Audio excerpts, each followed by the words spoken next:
Benjamin Netanyahu வேர்வை தட்டிவிட்டது. என்ன செய்ய போகிறோம் என்றே அவருக்கு புரியவில்லை.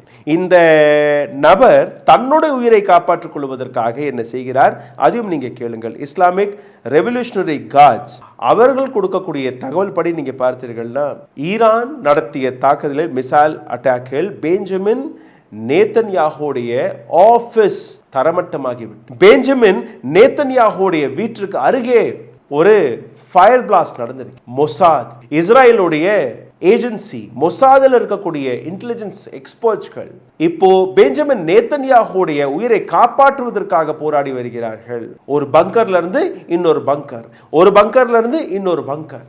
நேத்தன்யாகு நேற்று இரவு முழுவதும் உறங்கவில்லையா, தன்னுடைய உயிரை பாதுகாத்துக் கொள்வதற்காக இடம் மாறி அலைந்து கொண்டிருக்கிறார், அதாவது ஓடி ஒளிந்து கொண்டிருக்கிறார். This is what America and Israel's situation right now.